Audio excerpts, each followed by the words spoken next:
just because you don't see anyone else doing the job that you want doesn't mean you can't do it. I would just say go for it, you know. There's nothing to stop you.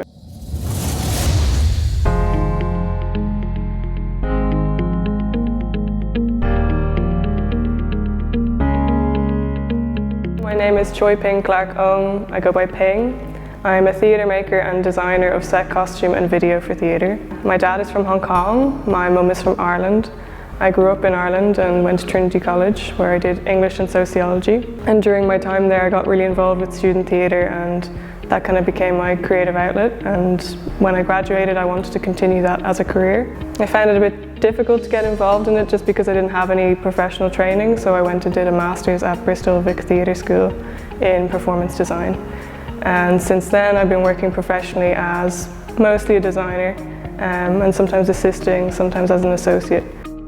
I was always very creative growing up, and I knew I wanted to have a creative career, and I guess I ended up in theatre because it's very challenging. Like, I was always being challenged when I started getting involved in student theatre with working with big groups of people and interesting texts and design and research and stuff around that. I found it really challenging for me, and I really enjoyed the sense of teamwork from those projects. When I was in college, kind of started to act a little bit and started to direct a bit and make my own work, which for me was quite exciting because I felt that there was a gap in Irish theatre that wasn't really being filled. And I went to see a lot of shows, but I would never see anyone like me in them or them about stories that I could really relate to in terms of my family history.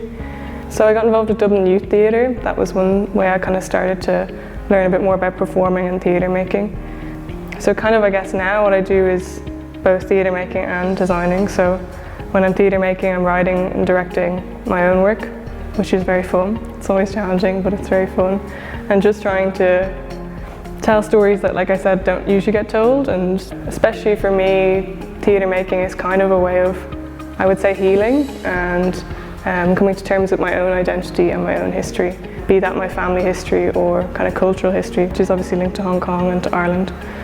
I'm trying to grow a little bit and maybe move beyond myself in my theatre making, but for the moment I always kind of come back to my own experience, and I like to write what I know, and I feel like that's the best thing I can do at the moment. Then as a designer, I mean, I work on a lot of different projects with a lot of different people. I tend to just pick projects that excite me or people who excite me. Or maybe it's a cool venue or something new as well. I'm quite interested in new work. At the moment I'm working on writing, directing and designing video and costume for a new piece, which will be part of Dublin Theatre Festival this year in October. The piece is called Window a World, and it's going to be a kind of mix between film, theatre and installation. So that's sort of my big project at the moment, which I'm very excited about. Irish theatre is changing, and I'm seeing and starting to see more people getting involved and support for new writing and just having more diverse casting and things like that, which is quite exciting. But I think we still have a long way to go, and I think for me my priority would always be supporting new work and new writers, because although it's great to be doing kind of classic texts or texts that have been performed again, like and again and again, I mean they're popular for a reason. I think we really are lacking in Ireland like a new sense of Irish writing and what Irish identity means now, especially for young people like my age. It's quite different, I think, to the classic kind of stuff we still turn to. So I think we do have a long way to go, and I think as well, something that I've kind of recently been thinking about is that although, I mean, I would love the simple solution to having, say, more diversity in theatre being hiring people or hiring in a few more people of colour, say, on a show. I think really we need to think about the power structures in a lot of institutions in Irish theatre, that even if you hire in a few people, it doesn't change the whole sort of landscape of say, the show or the project or whatever. So that's something I feel I'm a little bit more cautious now when I am approached about work in terms of, say, diversity hiring and things like that, because I mean, I wish it was so simple as hiring a few people and everything would change, but it's just not. But yeah, I do feel positive. I definitely feel a bit more positive than I did a few years ago.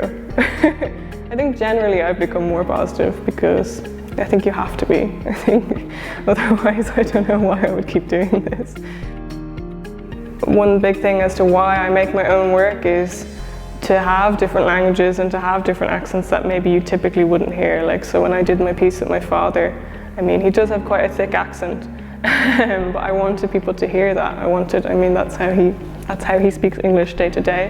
And also obviously we had some Cantonese in the show, which is the language he spoke growing up, and some Hakka, which is also another language he grew up speaking. Because these are things that people do use today in Ireland, you know, maybe be it at home or in certain sort of cultural settings. But for me, it's very exciting to go and to hear something different and to see something different. And I think that that's a big thing I think of whenever I come to a project. Even my current project I'm working on now is the first kind of thing I was thinking about was language. And if I went to see a show, like what first line would I want to hear, or what sort of thing would bring me in? And for me, it would be something in Cantonese or something in Hakka. So, not to give too much away. Theatre in the UK is very different, I think, to Ireland. I mean, their history of it is longer, and they, I think, have more of a sort of traditional sense of theatre and repertory theatre than we do. It's interesting because Irish theatre, initially like the National Theatre, was founded to kind of create Irish identity, to kind of assert ourselves as different. But I think now we've sort of fallen into a bit of a trap maybe in Ireland of trying to still emulate the British theatre vibe and what they do. But in terms of like diversity in the UK, I mean, from my experience working there, definitely on stage there's a lot more actors of colour, and that's really great to see. But still, I think behind the scenes it tends to be mostly white people, which is fine. But I think it's just that thing of, I guess, people not really seeing themselves or not really thinking, oh, I could do that job, or it's not for me, and maybe being discouraged, which is, I think, a big thing. Like, I mean, even for me when I was starting out, I was starting out thinking about like acting. I was like, I've never seen anyone like me doing that in Ireland, so I don't really feel like I could do it. Yeah, I think the thing that I wish, I guess, maybe somebody had said to me when I was a bit younger was kind of what I said earlier, is that just because you don't see anyone else doing the job that you want doesn't mean you can't do it. And I definitely still now have lots of self-doubts and worries about, you know, say being the only person of colour in a room, or being the only person of colour on a team, or as part of something. And I think that those doubts are normal, but I would just say go for it, you know. There's nothing to stop you. And I personally can say that if anyone wants to get involved in theatre or wants some advice, they can reach out to me. That's totally cool. I think that that's something, is finding somebody to mentor you or somebody to support you can really help. Especially with theatre, I think, because there's no like ABCD of how you kind of get involved, or how you, say, end up designing in some venue or whatever, you know.